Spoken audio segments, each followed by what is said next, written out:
Good morning, सुप्रभात दोस्तों। आज गुरुजी गोरखपुर यूट्यूब चैनल पर आप सभी को भारत के भौगोलिक स्थिति के बारे में बहुत शार्ट तरीके से पूरा समझाने का प्रयास किया जाएगा। आपसे अनुरोध है कि इस वीडियो में अगर आपको अच्छा लगता है तो आप इसे सब्सक्राइब करते हुए चैनल को शेयर और लाइक जरूर करें।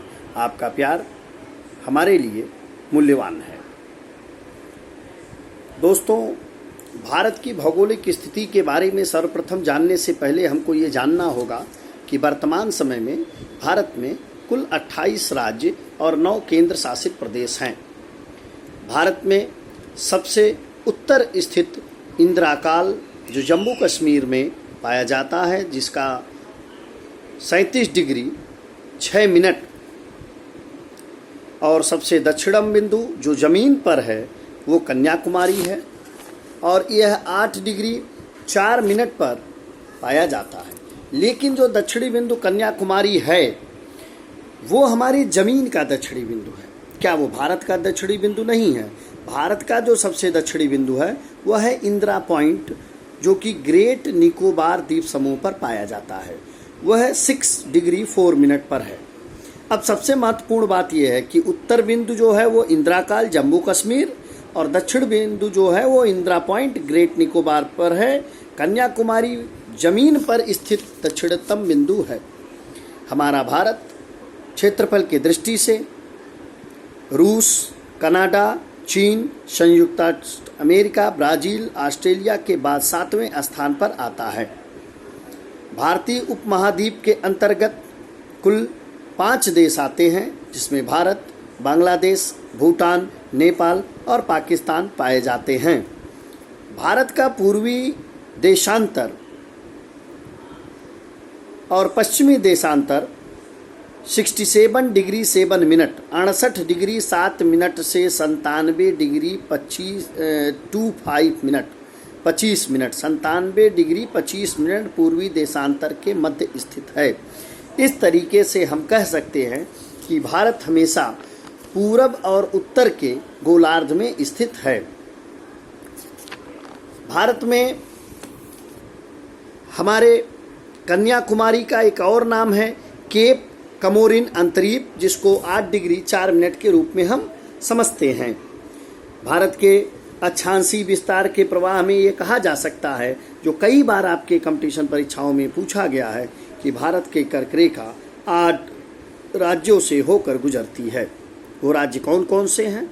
तो हम सीधे पश्चिम से पूरब की तरफ बढ़ते हैं। आपको पता है सबसे पश्चिम में मान लीजिए कर्क रेखा के लिए गुजरात के बाद सीधे तो मध्य प्रदेश दिखता है, लेकिन बीच में थोड़ा सा राजस्थान का हिस्सा होता है। तो गुजरात, राजस्थान, मध्य प्रदेश, छत्तीसगढ़, झारखंड, पश्चिम बंगाल, त्रिपुरा, मिजोरम। फिर से ध्यान से सुनिएगा, पश्चिम से पूरब की तरफ गुजरात, राजस्थान, मध्य प्रदेश, छत्तीसगढ़, झारखंड, वेस्ट बंगाल, त्रिपुरा, मिजोरम, 8 राज्यों से होकर के कर्क रेखा भारत की गुजरती है। भारत के बारे में यह जान लीजिए कि यह कर्क रेखा बहुत महत्वपूर्ण है कि ये पूछा जाता है। इसके बाद जननांकी आकारों के आधार पर हमें ये पूछा जाएगा कि भारत का मानक मध्याह्न रेखा कहाँ पर है। तो देखिए, मानक मध्याह्न रेखा वैसे इलाहाबाद के पास से गुजरती है और 5.5 घंटे का अंतर होता है। एक देशांतर के घूमने में 4 मिनट का डिफरेंस आता है। तो इस तरीके से भारत का जो मध्याह्न रेखा वाला समय है ये 82.5 डिग्री पूर्वी देशांतर है। अब 82.5 डिग्री में अगर 4 मिनट का गुणा कर देंगे तो ये 5 घंटे 30 मिनट आगे है। ग्रीनविच मीन टाइम GMT से 5 घंटे 30 मिनट आगे भारत का समय होता है। भारत का पश्चिमी बिंदु गौर माता जो गुजरात में स्थित है और पूर्वी बिंदु किबिथू जो अरुणाचल प्रदेश में स्थित है। भारत में जननांकीय और भौगोलिक आकार में 2011 की जनगणना के आधार पर 121 करोड़ से ज़्यादा लोग निवास करते हैं और यह चीन के बाद दूसरा स्थान है जो भारत का है। क्षेत्रफल की दृष्टि से 7वां स्थान तो है, लेकिन 32,87,263 वर्ग किलोमीटर भारत का क्षेत्रफल है और यह पूरी दुनिया के स्थलीय क्षेत्रफल का 2.4 भाग है। उत्तर से दक्षिण तक भारत की लंबाई 3,214 किलोमीटर, पूरब से पश्चिम के भारत की लंबाई 2,933 किलोमीटर है।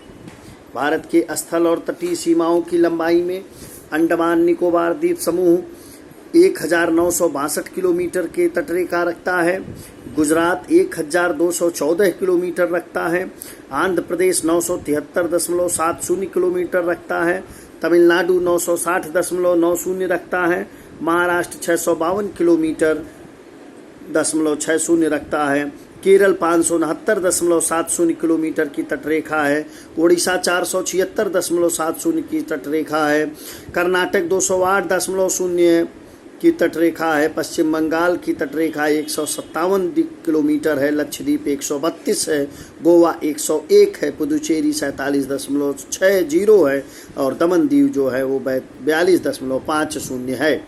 अब महत्वपूर्ण ये है कि अगर प्रदेशों के आधार पर जाना जाए तो भारत के प्रदेश के हिसाब से गुजरात की तटरेखा सबसे लंबी है, लेकिन अगर केंद्र शासित और राज्य दोनों में इकलौता पूछा जाए तो अंडमान निकोबार द्वीप समूह की सर्वाधिक तटरेखा की लंबाई है। भारत के पूरब में बंगाल की खाड़ी, पश्चिम में अरब सागर और दक्षिण में हिंद महासागर से घिरा है और तीन ओर से घिरे होने की वजह से इसे हम प्रायद्वीपीय भारत के रूप में हम जानते हैं।